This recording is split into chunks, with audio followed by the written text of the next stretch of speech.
What's up, sports fans? It's your man D back. Speak your mind, sports talk. All right, man, check it out. Mike Tyson. You know, his son wants to beat up Jake Paul. That's right now. And Mike don't really want his son boxing. He don't want his son to be a boxer. So, you know, he's telling Amir, nah, I don't box. We're going to talk about that this morning, though. And then, let me pull this down right quick. All right, there we go. And then, we got a lot to talk about this morning, guys. I mean, pretty good stuff. All right, so DiBella is going to be throwing his debut heavyweight card this weekend. You know, got Jerry Forrest is going to be on there. It's not the greatest card, but this is DiBella's debut in this thing here. He's getting ready to throw his first card, all heavyweight match, so it should be pretty interesting. Guillermo Rigondeaux says he is going to tame John Real Casimero. So yeah, he's an animal. He's good. He's got power, but I've got the skills to tame him. So we're going to talk about Rigondeaux and Casimero fight coming up. Stanionis and Luis Callazo is getting ready to fight. Interestingly enough, Luis Callazo says this is it. This is his last fight. He's going in full-fledged, hard as he can, take it to Stanionis, and he promises to see a glimpse of the old Luis Callazo because he's putting it all on the table. This is his last fight. Pretty interesting stuff, you know. So that's what we're going to be talking about this morning, guys. Amir Khan. Amir Khan, too, is on the table. Amir Khan says he's ready to end his career and also end Kell Brooks' career in the process. We'll get to that, too. So, so that's what's on the table. That's what's on the plate this morning, everybody. Martin Ramos, mi hermano, what's good? What's good? BK in the building. What's good with you, fellas? Glad to see you guys. Let me refresh this thing right quick. So, anyway, guys, you know, start this off with Luis Callazo and Stanionis. That fight is getting ready to come up. And, you know, let me make sure this is on you guys. Luis Callazo has given us a lot of good fights, man. You know, he's been in there with some of the best of them. He's always been a tough opponent for anybody, pretty much anybody. I could say this about Luis Callazo. I can't recall him going in there and you look at this guy, you see him fight. I can't really recall a fight where he goes in there and you don't see him go for the gusto. He's been in there in a lot of fights with guys that, you know, nobody thought.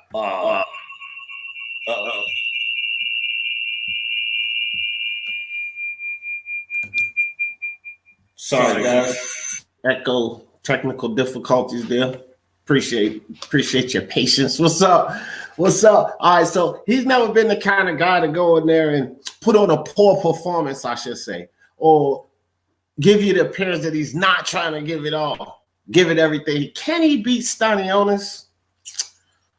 I don't think so, man. I don't think so. I think he's a bit past it. And Stanionis, I'm pretty big on him. I think he's going to be a problem. Keeps moving forward. Plus, we have to remember, too, Luis Callazo was beaten by Kudrotilo Abdulkakarov, 12-round decision.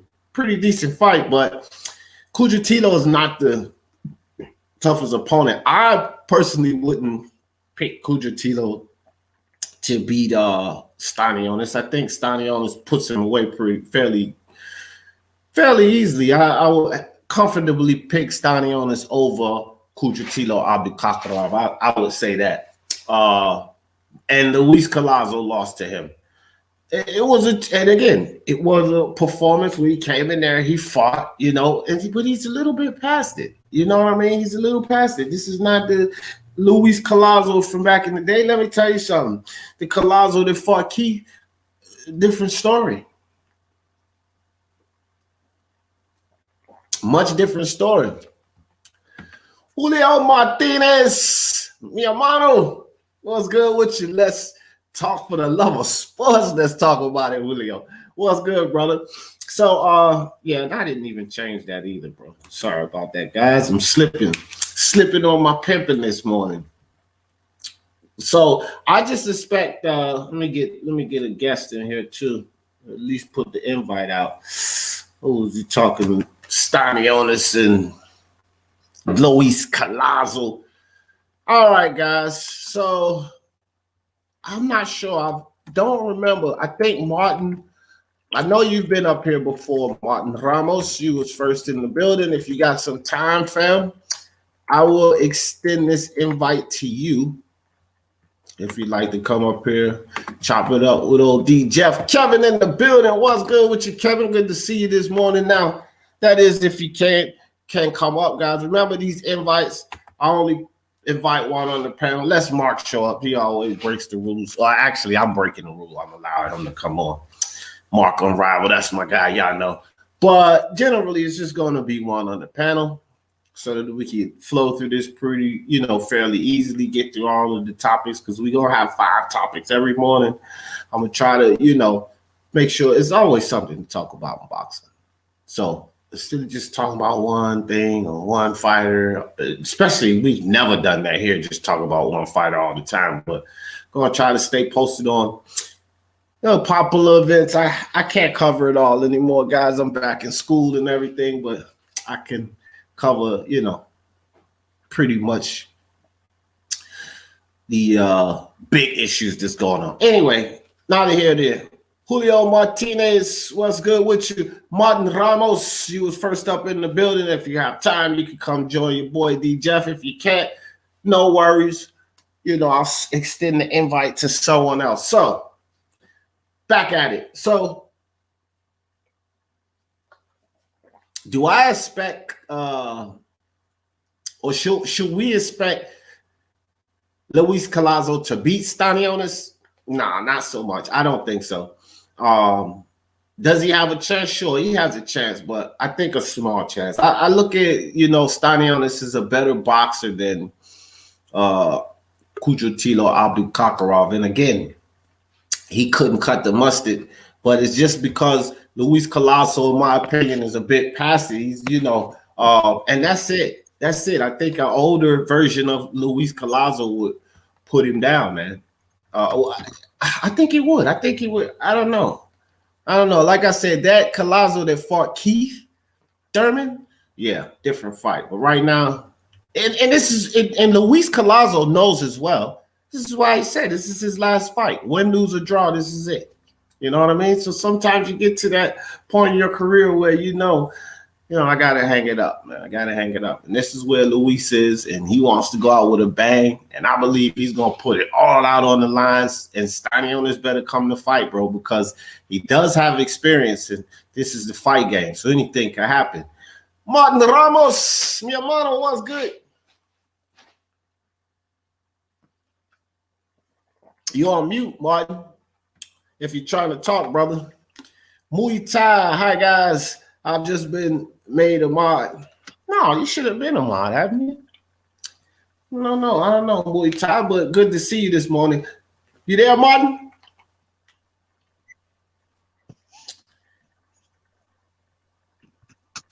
I can see you off mute. I can't hear you, though, if you're trying to speak. Anyway, we'll let Martin. There you go. There we go. What's good, Martin Ramos? What's good with you, bro? Can you hear me? Yeah, well, I can hear you great now, bro. No, I can't hear you. You can't hear me? I don't know what it is. Oh, damn. Can you hear me now, D? I can hear you.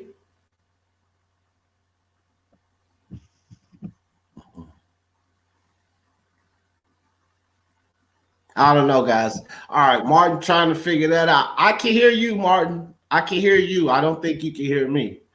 So, I can all hear you. right. You can hear me? All right, well, yo, we good then. We good, bro. I can hear you loud and clear. Okay. What's going on, D? How you been? Nothing, man. Nothing. Just, just kicking it, bro. How you been? It's good to see you.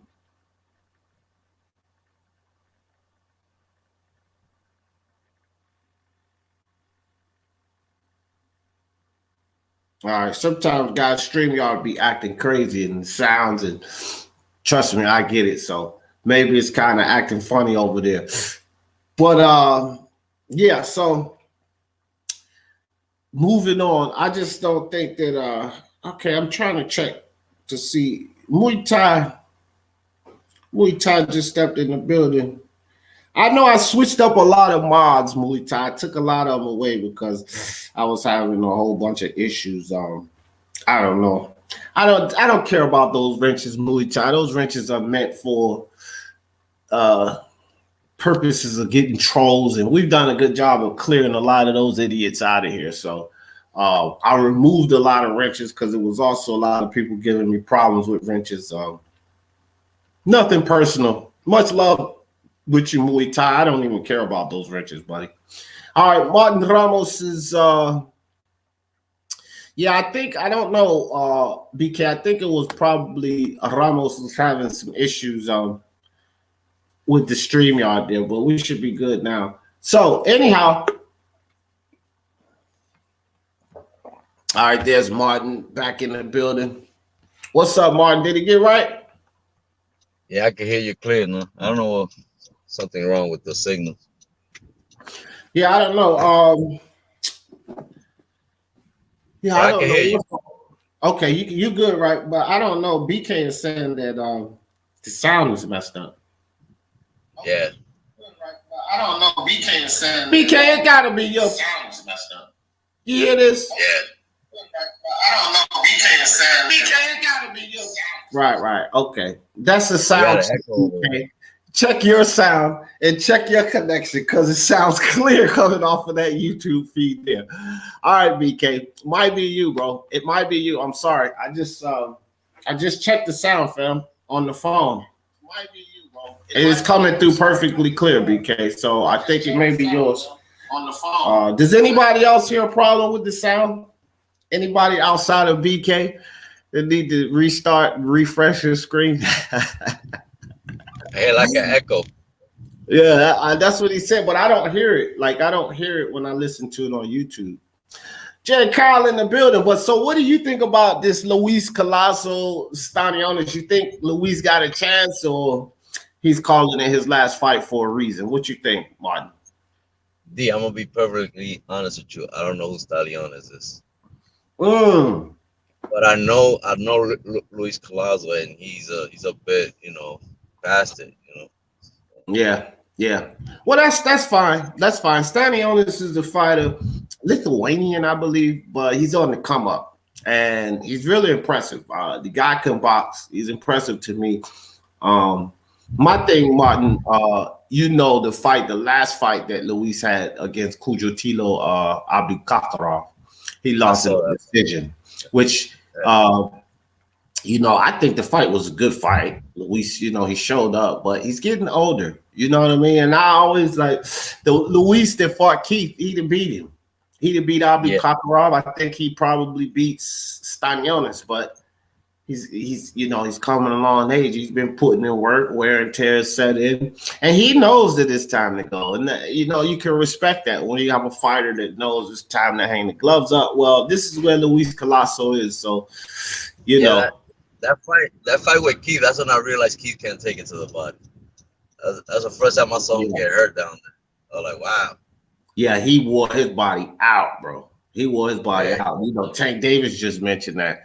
With all of this jaw jacking on the internet, Tank Davis said, "I sweeten that soft little body up." That's what he told Keith Thurman, man. They need to stop. They're not gonna fight.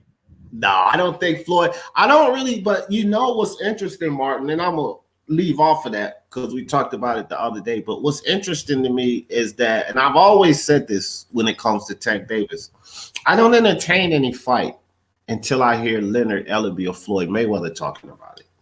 That's when I entertain a Tank Davis fight, because we know when they talk about it, then the fight can actually come to fruition. Whatever Tank says is neither here or there. He doesn't run his career. They run his career. Well, they've talked about it as well. So it kind of raised the eyebrow. I'm still not confident that it would happen. But when you hear Ellerbe and Floyd talking about it too, you know what I'm saying? So if Tank, that's not just like cap and let, you know. It could be. Just to have the, you know, your name out there, people talking. Just to have you know, YouTube talking basically.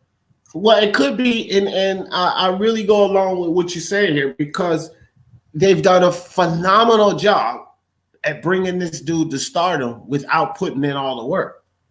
And it has to do with things like that, putting him in fights with guys who have a name, but, you know, are a little bit past it, but they have that name. They put Tank in the right position, talking about him with Ryan Garcia.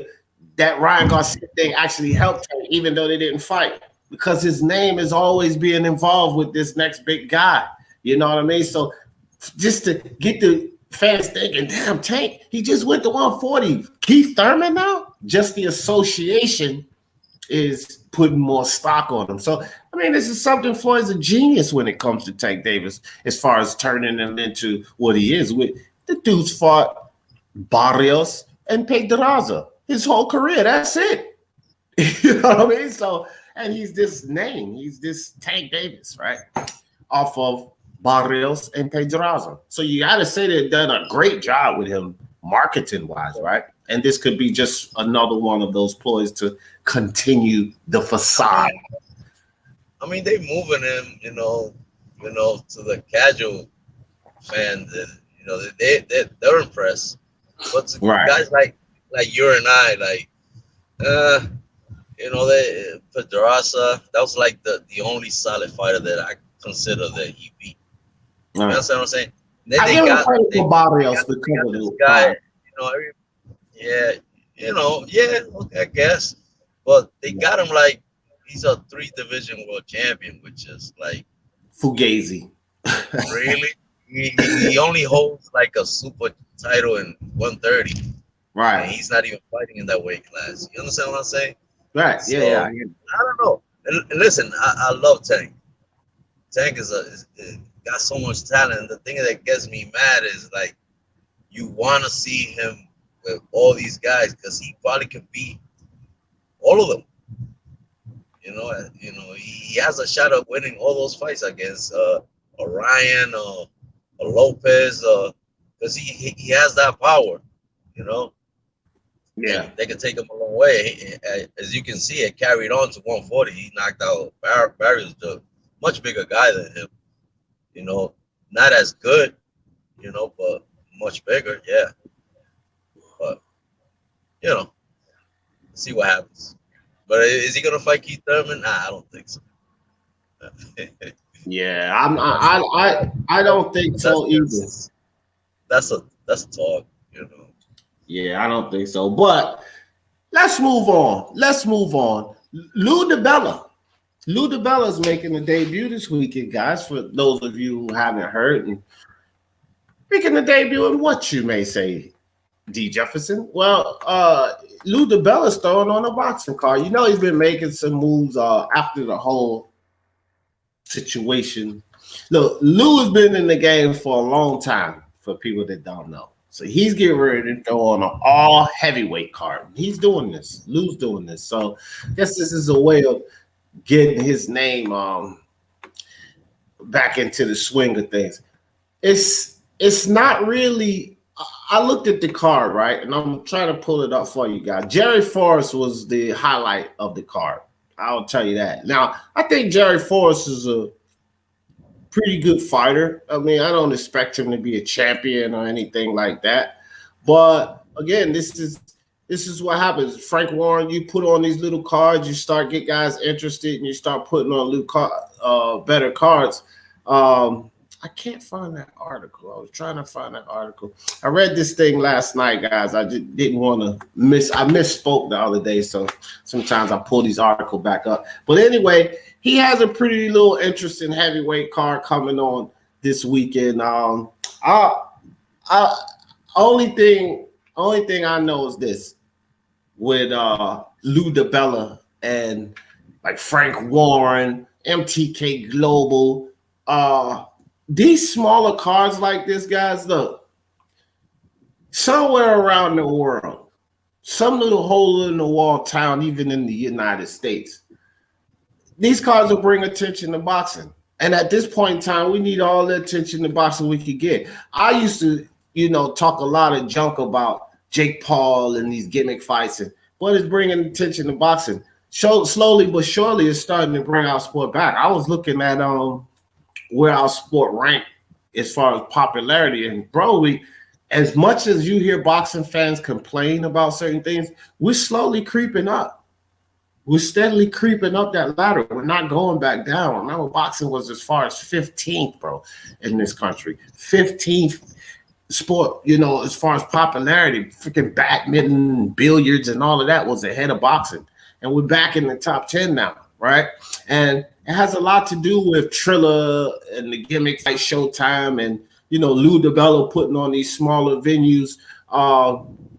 Because you remember back in the day, guys, we had boxing all over the place. HBO had boxing, Showtime had boxing, Friday night fights, Thursday night fights. You know what I mean? Boxing was very accessible.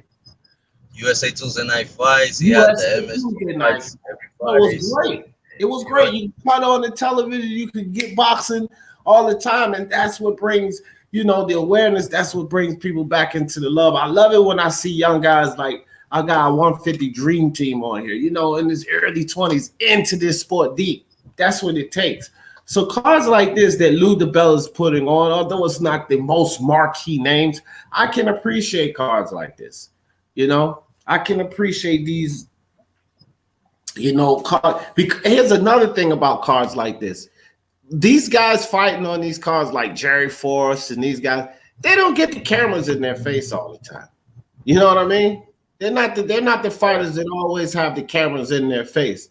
So they fighters like that tend to put on the show, tend to bring all they have, right? Because they want to be more popular.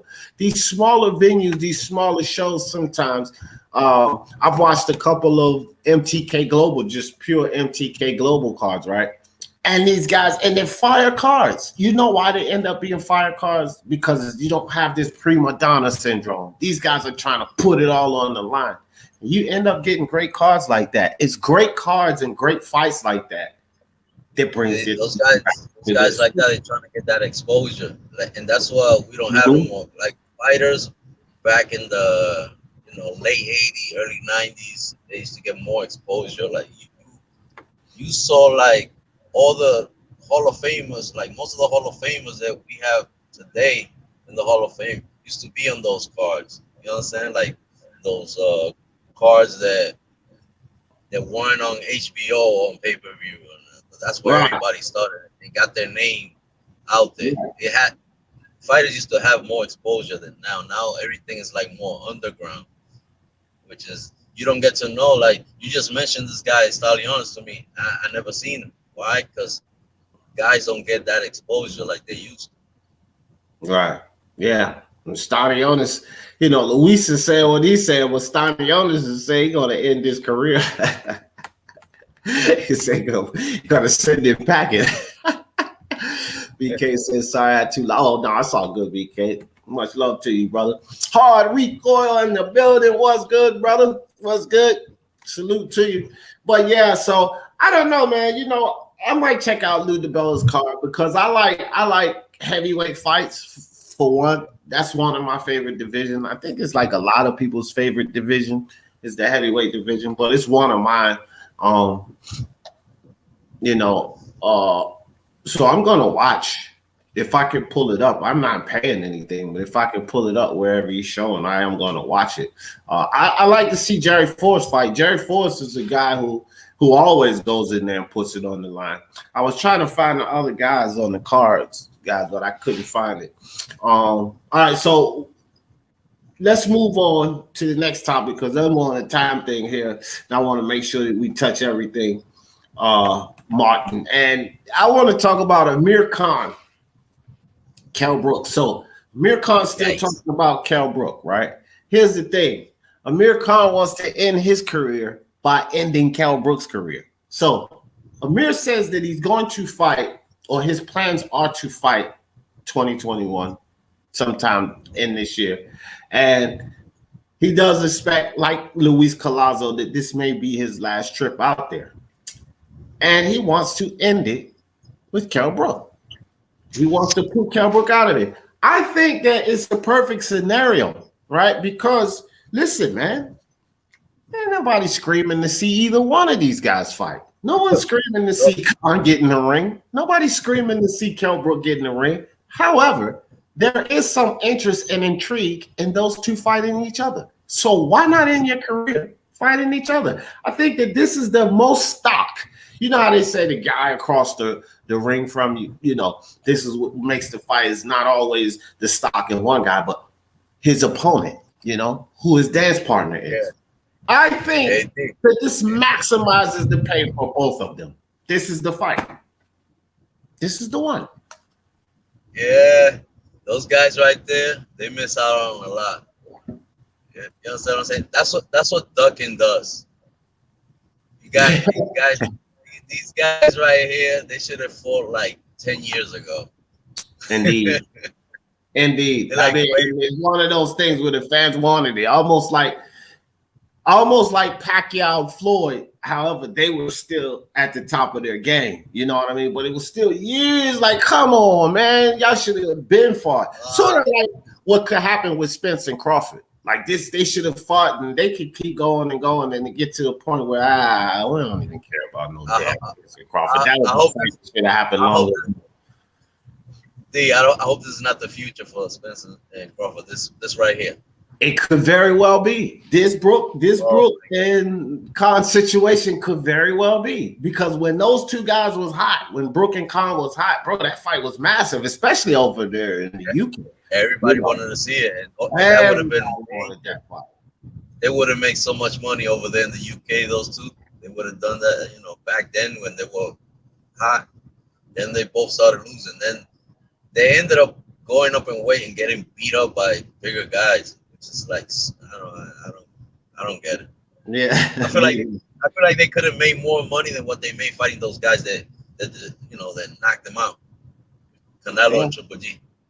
But you know, Brook, I think he was insane for taking the fight. Khan, not so much. You know, as far as the danger level, Brook picking that fight. You know, I think that was crazy, especially the time he was in where the Spence situation, right? The mandatory situation, like, bro, he was safer off just forgetting about GGG and taking Spence. Had he not drained, went up and drained to come back down, he might have beaten Spence. Because not only did he drain to come back down, he got pummeled by GGG. So we never know. He might have beaten Errol Spence. It was a bad move, bad timing on Brooks' part. Like, he should have, I mean, I understand, you know, when guys want to be great and all that stuff, but should have hung in there and wait for the Spence fight, man. Don't mess around with that Triple G fight. Yeah. That guy almost killed him. And then he loses all that weight and right away fight Spence. Like, you even crazier for that, man. Yeah, GGG definitely took more out of Brook than Canelo took out of Khan. I will say that. That GGG fight took a lot more from Brook's career than the Canelo fight took from Khan's career. You know what I mean? So I would have to say that that was a bigger mistake, messing around with GGG. G-Man boxing in the building was good. Ness Mendoza was good with your Ness. Once again, Ness Mendoza. And for the third time, appreciate you, Ness. Ness Mendoza, appreciate that, fam. G-Man says, Brook taking GGG was crazy. What the hell? There was a potential Pacquiao fight. Right, it was a Pacquiao fight at that time. If he just stuck around, even if he stayed at 147, He could have been a younger. He could have. Look, it would have been a much more interesting fight. You never want to say, "Oh, if he didn't fight this." You don't really know that, but we do know that Brook took GGG took a lot out of them, bro. We know that. We know that he had to drain back because he was bigger. He was a bigger 147 pounder. Anyway, when he went to decide to go fight GGG, look at him in the ring next to GGG, for Christ's sake. He was huge for 147. So you know he drained back down. I mean, let's be real about it. I'm a Spence fan. You know he drained back down. So yeah, man. Triple G started the destruction of him, but then the L Spence fight, that was just like done deal. Like right after the Spence fight, it was done. Like, nail in the coffin, bro. Nail in the coffin. It was done. The beating that he took on that one too, like, oh my God, this guy is finished. Yeah, that's right, G man. He said, yeah, Canelo was one big KO. Brook was hit hard for 5. Exactly. As a matter of fact, some people felt like Khan was winning. I don't, but some people felt Khan was winning that fight before he got stopped. I gave him like 3 rounds because Canelo started landing hard body shots on him, man. And you saw that he looked like he's starting to bleed out the side of his body. That's how hard Canelo was landing him down there. Like he had the big,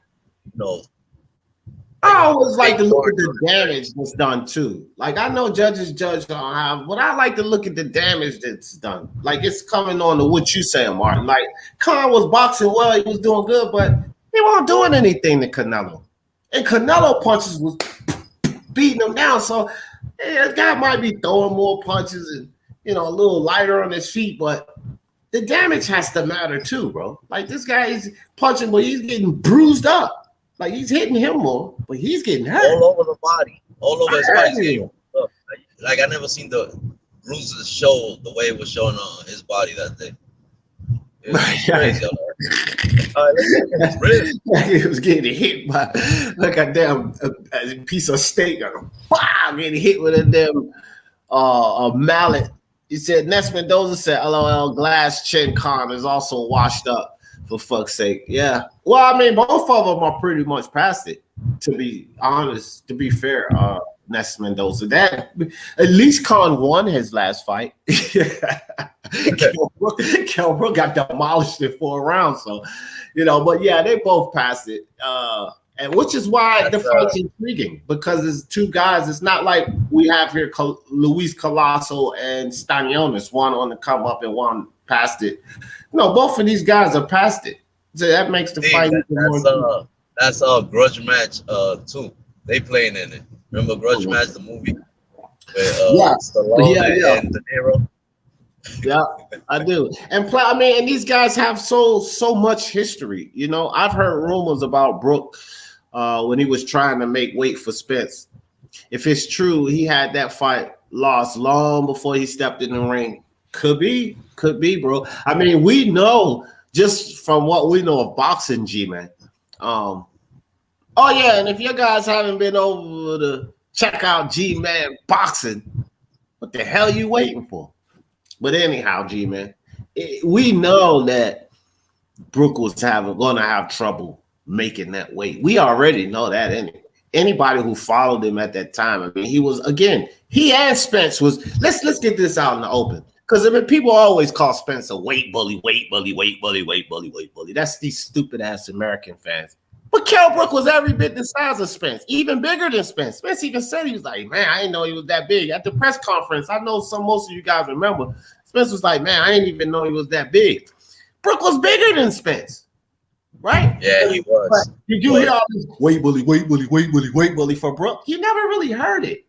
You never really heard this weight bully. But he was bigger than Spence. So we know this fool drained down. Spence admitted himself that he was having problems making weight. This is why he's staying down now to around 165, 170, because all that blowing up to 185, 190, it was tough. It was tough for him to get down, and he had Blu-ray. So we know Brook had problems. Yeah.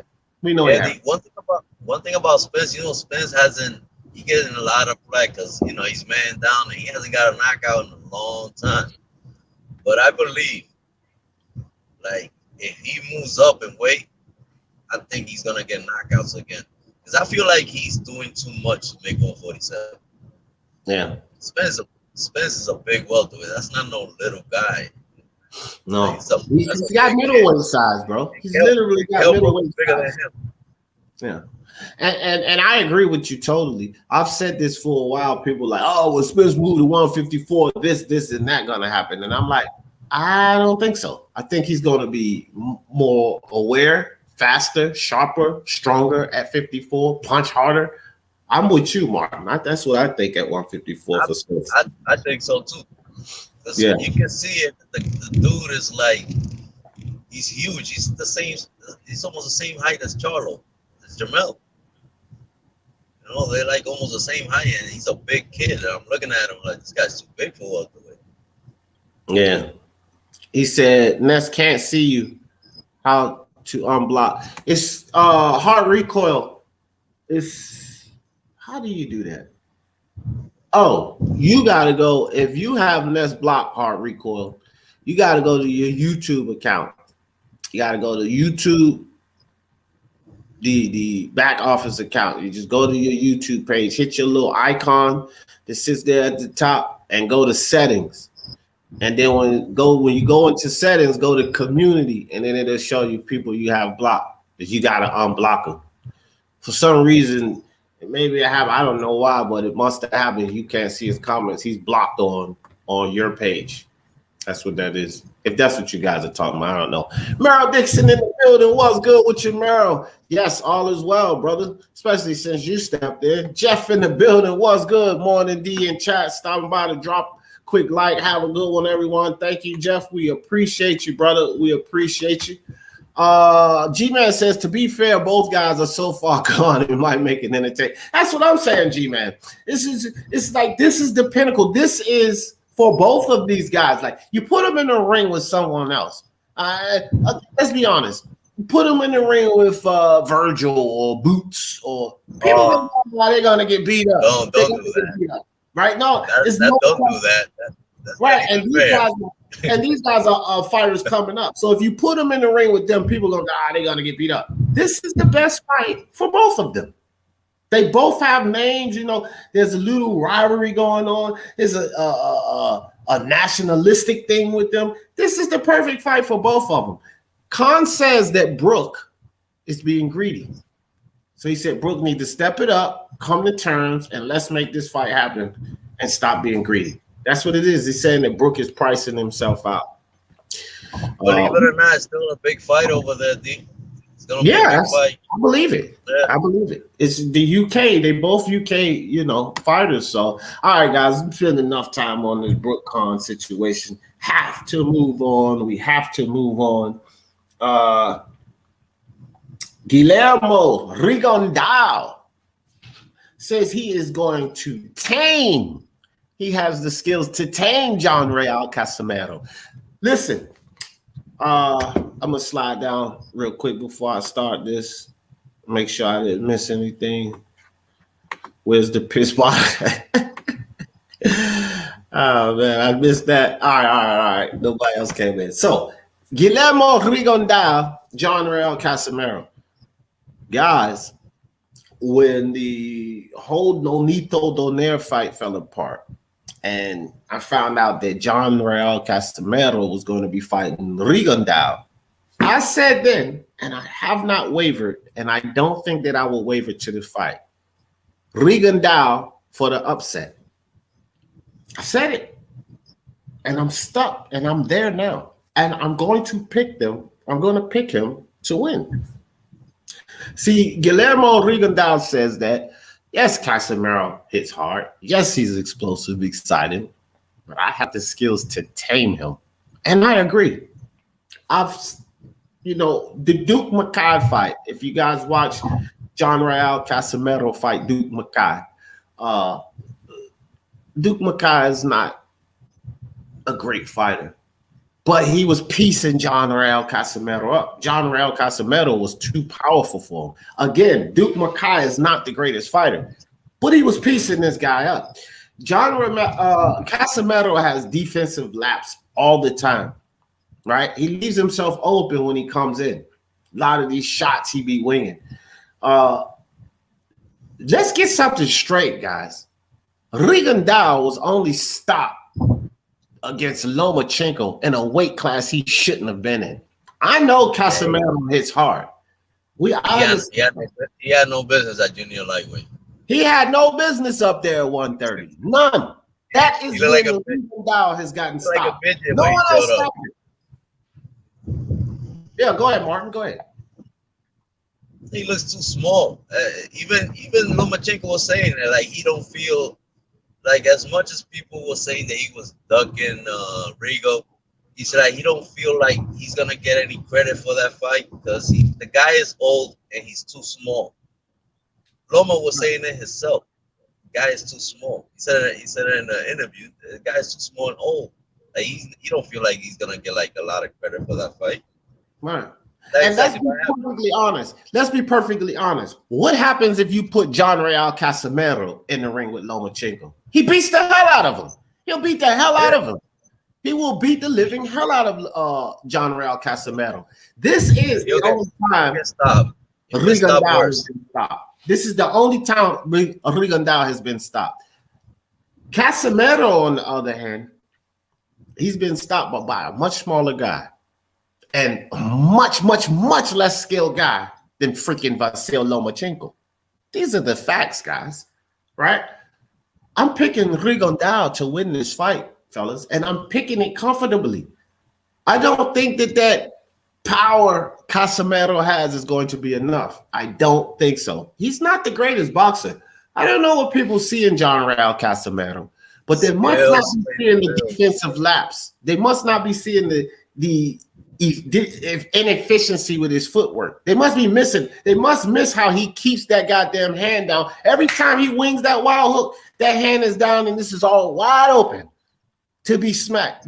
People must be missing that about John Real Casimero. He's not the most skilled guy. Rigondeaux wins this, in my opinion. What do you think, Martin? As old as he is, you can't be, swinging wild punches like that in front of him and expect not to get nothing in return. And yeah, I think, because of the skill set of Rigo might get him past this dude, this fight. Yeah. Ness Mendoza. I know where you are, Ness. Of course you believe John Real Casimero wins. Shout out to Philippines. Hey, shout out to you, Ness. Ain't nothing wrong with that. It's actually reasonable, right? I'm going off of a limb here. Anybody picking John Real Casimero, probably the better pick, because there's some things that I didn't mention, like Rigondeaux's age. You know what I'm saying? Rigondeaux's wear and tear. You know what I mean? Rigondeaux definitely being on the decline. So I'm not leaving that out, guys. Trust me. So picking John Real Casimero, I have no problem with that. I just have this suspicion. Y'all know, real quick, Martin, y'all know all of these upsets and these. I have a sneaky suspicion we have another one on the table. Go ahead, Martin. and I'm going to give you that. Like, you be doing pretty good with the picks. Sometimes I pick against you. I'll be like, damn, that fucking D, man. You're gonna be upset sometimes. Like, oh man, D already saying shit, man. Well, I'm telling you, man. I think he's going to. Look, guys, look. Not only do I think Rigo's going to beat him, but I think he's going to stop him. I'm going to pick Rigondeaux. I'll give you guys my pick right now. 10th round. I think he's going to stop. Hold on for a second. Hold up. Stop. Wait a minute. IBFP Boxing Nuke in the building. What's good with you, man, brother? Good to see you. Been a while since I seen my bro Nuke. Nuke, we gotta get up, man. Me and Nuke been talking about getting up, doing something for like 2 years running. We ain't did it yet. We gotta do it, Nuke. We gotta get up and do another live, bro. The last one we had was fire, bro. Fire. Good to see you, Nuke. For the love of sport, let's talk about it. That's my brother right there, bro. But Hey, D, what yeah. happened? Speaking of Nuke, what happened with Nuke? Nuke used to do every Saturday. He used to have a show like around noon. He used to go live every Saturday. It used to be fire, but I don't know what he stopped And doing. man, things busy, you know, just like with me, bro. I had to cut back here recently. You know, I'm only really doing the morning shows. Remember, I used to do an afternoon show every day and be on everybody's live everywhere. But I just started back school. Yep, that's right, guys. It's never too late to learn. At 46, I started back to school, so had to cut back some. My bro, Congratulations. Nuke, yeah, thank you, fam. But my bro Nuke has got a lot of things he's doing too. You know, he's not all just about boxing and YouTube. He's got a lot of shit going on. So, you know, but Nuke's doing fabulous over there on this channel. We're gonna get up, right, Nuke? We're gonna give him a show. Damn right, there we go. Let's do it, fam. It's been too long. Damn right, we're gonna get y'all a show, man. That's my bro forever, Nuke, IBFP, and I'm pretty sure all you guys are there. If you haven't been there, it's like, G man, boxing. What the hell are you waiting for? Nuke ain't nothing but that fire, spitting that truth. They're making them mad. He pissing them off, just like D Jeff. I love it. That's what he do. But Rigondeaux, man, I think I'm feeling it, Martin. This is another one of those things. Even if you pick Rigondeaux, if you're like a prediction league or something like that, and you pick it, okay, pick Casimero in the prediction league. But if you bet a little money, take a chance, man. Take a chance on old D Jeff. I'm telling you guys, man, I feel an upset coming here. Even at 40 years old, I feel an upset coming. I just think that John Real Casimero's defensive laps are going to get to him in this fight here. That's how I see it. Rigo is 40 years old. He's 40 years old. Yeah. Yeah. You don't well, no, Nito Donair's almost 40. He just beat the hell out of Rigo Bali. Manny Pacquiao just beat up Keith Thurman. Right, Rigo look old, man, and you know he black, and for you to be black and look old, you're old. You know, you know what? That's the truth. You know what else too, Martin? He's Cuban, so they say he's 40. What is he really 40? He could be my age. That bastard could be 46. Mess around. He grew up in the same neighborhood that Luis Ortiz grew up. Luis Ortiz, right? They both rode the Freedom Train with Frederick Douglass together. Oh man, let me stop, Cloud. Let me stop. Wow, that's nice stuff, Mr. D. Big up to you. Big up to you, Ness Mendoza. Much love to you, brother.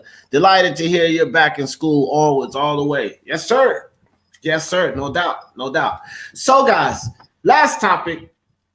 We're coming up on the end. It's Mike Tyson's son, Amir Tyson. He wants to fight and go beat up Logan Paul. Because Logan Paul has some choice words for Mike Tyson. You know, somebody asked Logan Paul, you know, what about Mike Tyson? Logan Paul was like, oh, Mike Tyson, he's too old for me. This, that, and the third. So, of course, young Tyson here didn't like what Logan Paul had to say. Now, Logan Paul's lawyer told him himself, no, you don't want that fight. Mike Tyson will tear your head off. You know, that's not the fight you want. So Tyson's son said, you forget about fighting my dad. I want to fight you. I want to beat you up. However, Mike Tyson doesn't want his son getting into the ring. He said, man, come on. Does the kid got any amateur background at least? You know, I'm not even sure about Mike Tyson's son anything when it comes to I've seen him hitting the pads with Mike one time, like a video on Instagram. That was just about it. You will have to imagine this. You will have to imagine this, Martin. So I got two of my uncles boxed, right? I grew up around boxing. I love boxing, right? You would have to imagine he has some wherewithal in boxing. I mean, his dad was Mike Tyson, and this was a skilled heavyweight. Mike Tyson's footwork was phenomenal, bro, right? And, you know, you see him helping guys and training guys. Mike has a sharp boxing mind, right? So just for mere fitness or whatever, he's been around his pops. But look at his physique. Mike Tyson probably knows Logan Paul will probably knock his son out. And he was actually telling his son that this type of sport, when you lose, that type of criticism, the way that people come at you, everyone's not built for that. He said everybody's not built for that. This is the type of stuff that have some people contemplating suicide. And he doesn't want his son to go through those things because I think Tyson feels like crack. If you're not showing money, you start smoking crack and all that. right. And I think Mike Tyson feels like Logan Paul might stop his son. But it's more active. Yeah, but let's look at the flip side of this, though. Gabe Lopez, mi hermano, was good. Salute D, salute IBFP, salute to you, Gabe Lopez. Let's look at the flip side of this. Logan Paul is not Jake Paul. Yeah, these Paul brothers are in boxing, and they bring in a lot of, steam to the sport. A lot of the younger crowd to the sport. But Logan Paul's a loser. Jake Paul's a winner. Logan Paul's not won anything. He's not won anything. He's lost every match.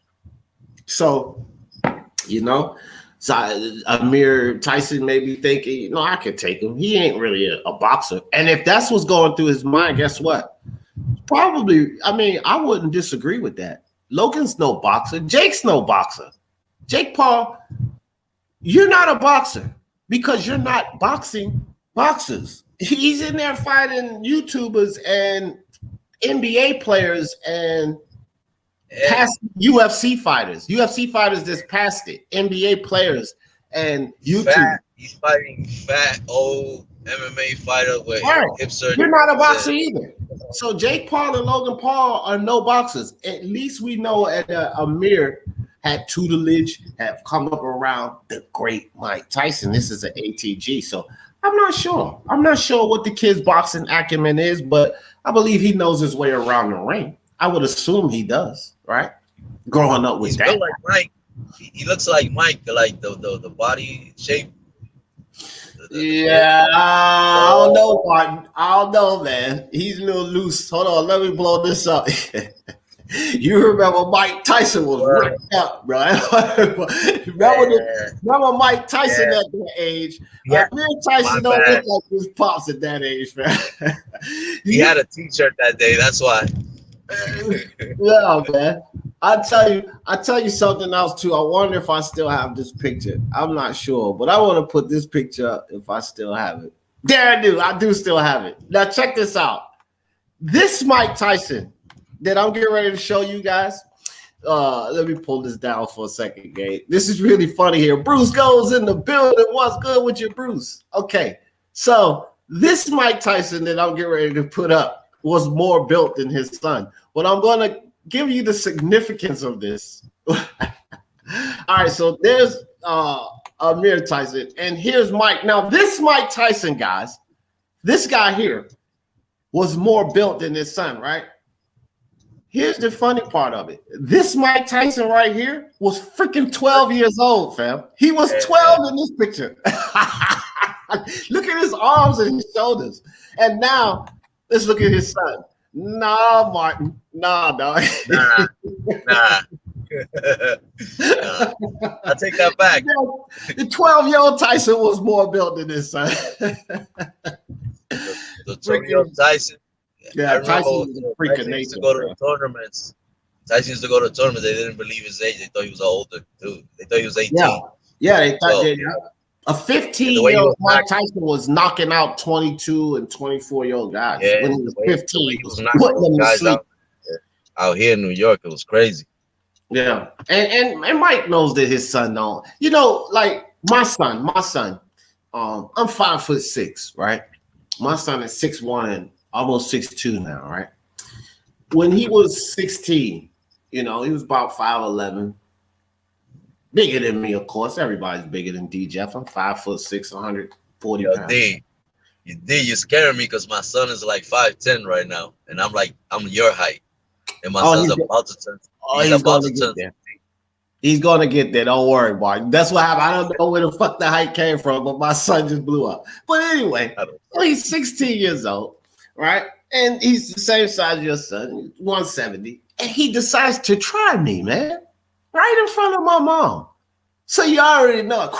Boop. I had to dump him on the ground, have my damn elbow in his neck. Like, boy, you better stop. Don't you ever. My mom over there, like, What are you doing? Get off of him. You bullying him. I said, no, I ain't. I let him up. I said, he know what he did. He smiled and walked to the car. Because he tried me, bro. Here's the thing. You guys think that Amir ever tried Mike? Hell no. Hell no. To this day, he probably don't try his dad. Yeah, man. Hell no. Mike Tyson knows that his son don't have that in him. We know what Mike had in him. Mike was an animal, raw, you know? He was raw. He was an animal. Mike knows his son don't have that killer in him. Like that. Different upbringing, you know? For sure. Mike was a street kid, bro. You know, this kid had it all. His whole life, he had it all. So. Teddy Atlas said when he met Tyson at 12 years old, he was 190 pounds, no fat. Ridiculous, bro. And I can believe it. I can believe it because here we go. Here we go right here, Gabe. 12 years old. He looks 190 pounds. He don't look like he has any fat on him. You know what I'm saying? Like, we can believe this story from Teddy. Look at this. Bro, when I first saw this picture, I dug it up out the archives. I was like, this is a lie, bro. There's no way he's 12 years old. Look like he's 18 in that picture. It does. I said this is a lie, but listen, it has to be true, guys. You know why it has to be true? Mike Tyson wasn't in the Olympics in boxing on that level, amateurs at that age. He wasn't 18. He was one of the youngest champions that ever, one of the youngest heavyweight champions ever, right? That's how you know it's true, because when he won the title, he was 21 years old. Exactly. It's true. We know it's true. All right. So we get ready to end this, but my man OG Boogie. What's good, G Boogie? Nah, this ain't no OG, no Boogie, bro. Oh, man, OG Hefe. I wouldn't have let your ass on if I'm playing. What's up, Hefe? Man, it's been a while, bro. It's been a while. I've not been on here, bro. I know you've been doing these early streams, bro, so I caught you at the right time, bro. Yeah, hey, after 7:30, between 7:30 to 8 in the morning, I'm doing these morning shows now. I'm back in school, Hefe, so I'm not really doing, you know how I used to be on all the time. But I want you to come join me one morning, Hefe. I only have one person on the panel. I seen OG, so I was like, let me put him on because I'm getting ready to get off. But I only have one on in the morning, so I want to invite you as a special guest, Hefe, and come chop it up, just me and you. Monday, sure, bro. Because I only do it Monday through Friday. So Monday. What are you guys talking about, bro? Let me give a review, man, of what you guys are Mike Tyson. You want all the topics real quick, Hefe? Let's get some words from Hefe before we get out of here, guys. Lou DiBella is the first topic. Hefe was Lou DiBella is throwing, you know, his hat in the boxing. He's putting on the boxing card, all heavyweights. Jerry Forrest is going to be on the card. So we talked about that. You know, Lou trying to. Who does he have? I was trying to pull it up. Jerry Forrest is on the card. I do remember that. He doesn't have like marquee fighters, but he's trying to. I do know that he's about to have the gold medalist, bro. The big ass Uzbekistan.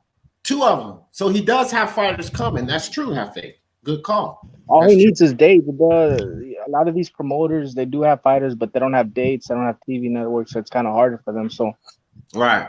So he's throwing his hat in now, putting these cards on, you know? He's always been a scrapper, bro. You know what I'm saying? Picking up where others left off, and you got to respect that type of hustle, bro.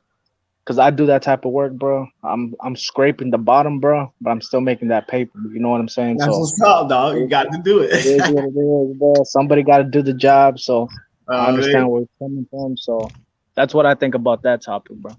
That's cool. Rigondeaux, Guillermo Rigondeaux says he is going to tame John Real Casimero. I 100% agree with Rigondeaux. I think Rigondeaux can stop Casimero. I think Casimiro's chinny, bro. Casimiro's been looking fabulous against no-namers, no-hopers, but I think Rigondeaux still has that power with him, bro, and I think he's going to catch him. I think it's going to be a competitive fight early, but I think Rigondeaux's going to catch him like in the mid-rounds and knock him the fuck out. Nice, Hefe. Nice, bro. Before you jumped on, I was picking the upset. See, Martin? I'm not the only one. Good. Good one, Hefe. All right. I'll put some money on that. Yeah, man. You better. Next one, Hefe, was Luis Callazo and Stanionis is fighting. Now, Luis knows that his time has come. And he says he's putting it all on the line. He admitted that this is his last fight. That was another topic I talked about, Hefe. Stanionis should win it easy, bro. I don't even think it's gonna be competitive. Callazo's washed up. I don't even know if this dude's been active, man. So I got Stanionis knockout. Probably late. He's gonna wear him down, beat him to the body, and get him out of there. That's sufficient, fam. Because he lost I'm thinking the same thing. I'm comfortably with Stanionis too, Hefe, because Luis Callazo's last fight, Hefe, if you don't remember, was Kujatilo Abdulkakarov. Went to a 12-round decision. He lost that fight. So, and we know that Stanionis is better than Abdulkakarov. You know what I mean? Yeah. So, yeah, I'm with you on that. Good call, Hefe.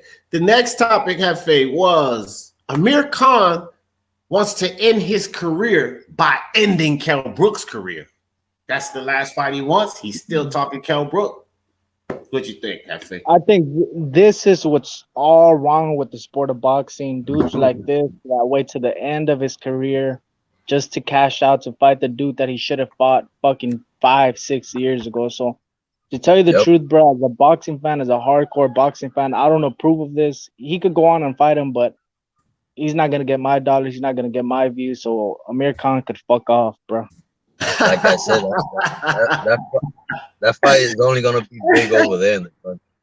That's priceless. I love it. Good stuff. All right, one more. I have faith. D Hodges, what up, D Jeff? Chat, LDB salute to my bro D Hodges in the LDBC. Thank you, D Hodges, for coming through. Dead Game Boxing and Red Glove Militant. Y'all coming in at the end, but y'all got a special here. El Jefe closing us out. All right, Jefe. Red Glove said, Jefe speaking facts. One more, Jefe, and that is the topic that you came in on.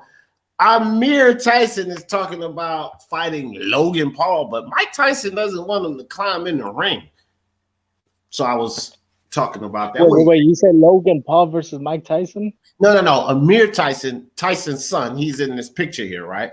Logan Paul was jaw-jacking off about Mike Tyson because someone asked him about a fight with Mike Tyson. Logan was like, he's old, this, that, and the third. So Amir stepped in and said, I'll beat your ass. You know, we don't need to go like that. But Mike Tyson doesn't want him in there. How big is he? What weight class?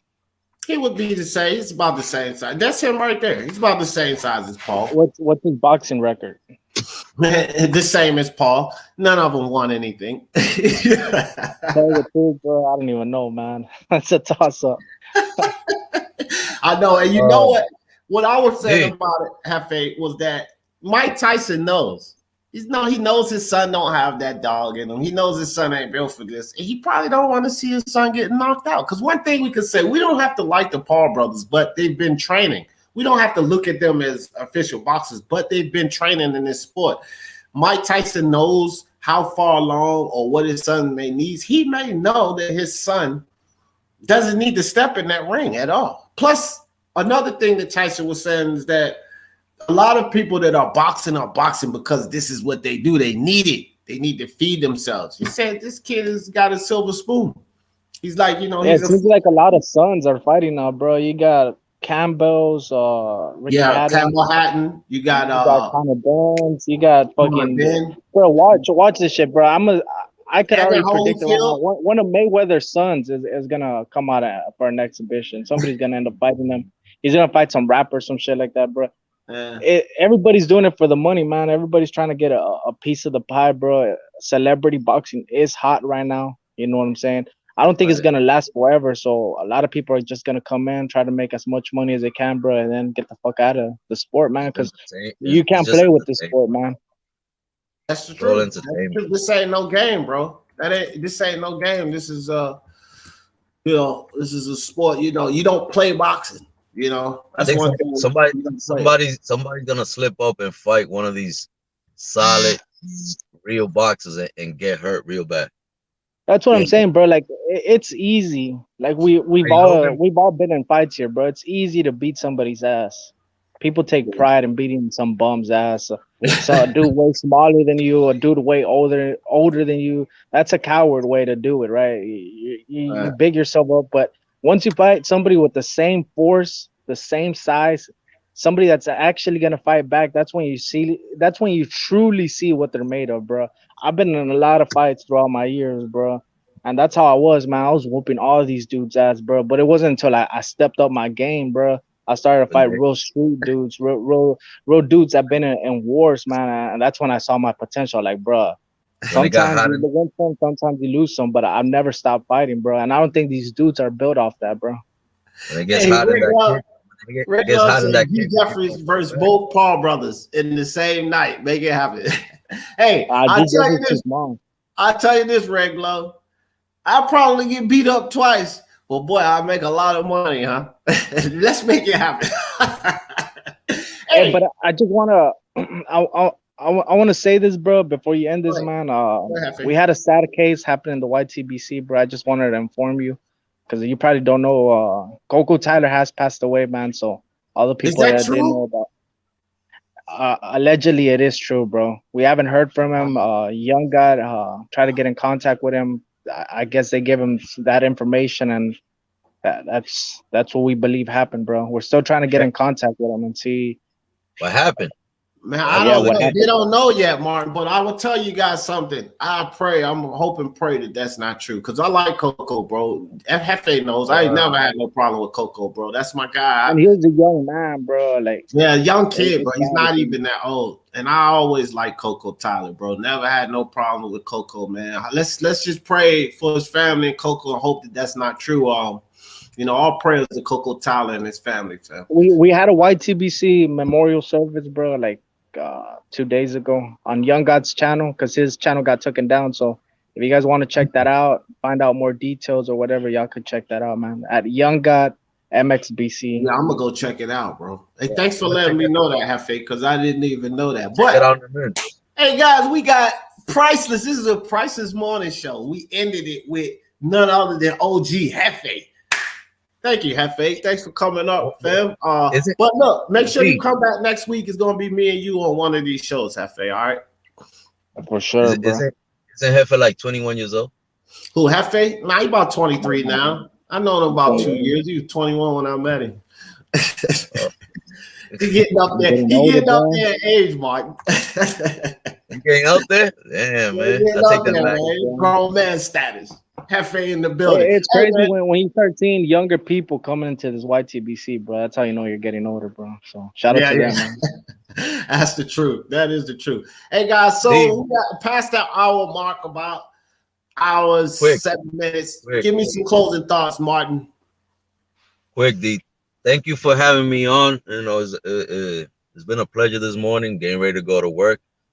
But I wanted to ask you one more thing. How's Mateo doing? Mateo's doing great. I just talked to Gonzalo not too long ago. The kid is growing, man. He's healthy.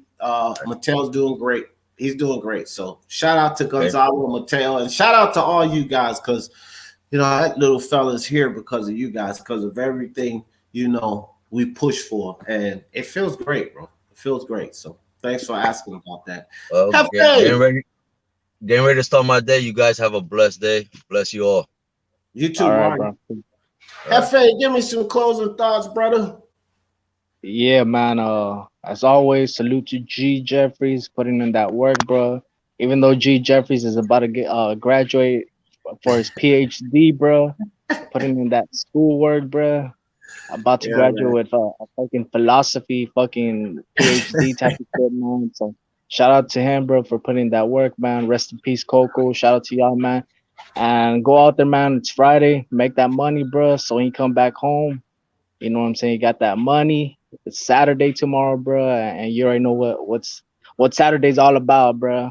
You know what I'm saying? So that's how I'm going to end it, bro. Peace. Hey, man. Appreciate you, Hefe. Come see us next week, bro. Me and you going to rock in the morning, dog. We're going to do it. All right, guys. So that's it. We're going to have my man Hefe up here in the show. We're going to end it with that. And y'all know how I always end this thing. For the love of sports, let's talk about it. Peace.